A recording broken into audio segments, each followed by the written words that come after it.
you want him to run again? I mean, you saw our poll. A large number of Democrats say they don't want him to run again. He is an absolutely historically successful president, and I want to see that continue. He is. White House officials defending the, quote, accomplishments Biden is expected to promote in tomorrow's State of the Union, as a new poll from Washington Post ABC reveals most Democrats, 6 in 10, don't even want Joe Biden as their nominee in 2024. Joining us now, Fox News contributor and author of Defeating Big Government Socialism, Newt Gingrich. Mr. Speaker, thank you very much for being here. What do you anticipate from the State of the Union? Will this be a list of his framing of his accomplishments as a precursor to running again, even though his party doesn't want him to? Well, I think he almost has to go through that, because what happens is everybody in the executive branch submits their goodies and the president keeps piling them up. And after a while, the speech gets to be very long and sort of very boring. And then he'll probably have some rhetorical talk about a better future. And in between, he'll attack Trump and the MAGA Republicans. That's my guess.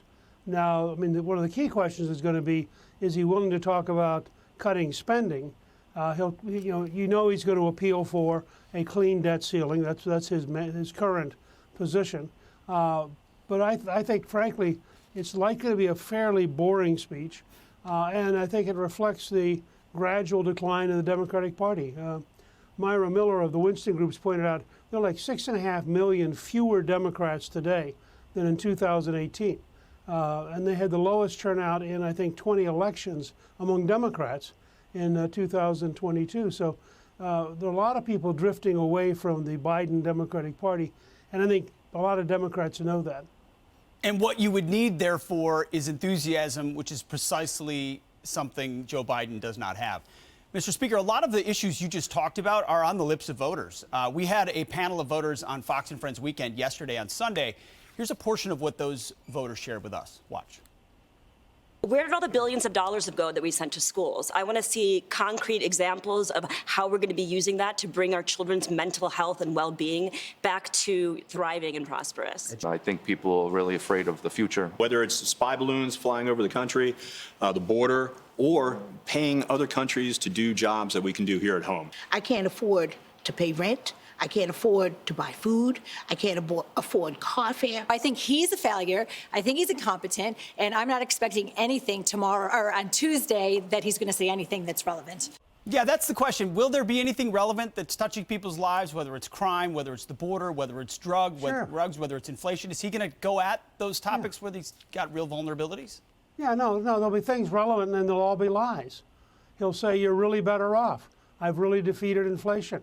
The deficit's really down dramatically. We're really controlling the border. I mean, nobody's going to believe any of that stuff. He's going to proudly announce that having allowed the Chinese spy balloon to go all the way across the country and complete its mission, they finally shot it down off South Carolina only after it had been across the entire country. I mean, this is a very weak administration whose primary strength is the news media and who keeps telling us things that simply aren't true.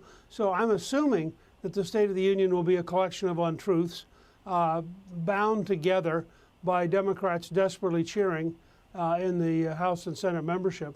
But I think Republicans ought to feel like stay focused on solving real problems, insist on energy independence, do what it takes to close the border and control it, remind people of how much fentanyl is coming in, how many people are dying because of the Biden open border policy.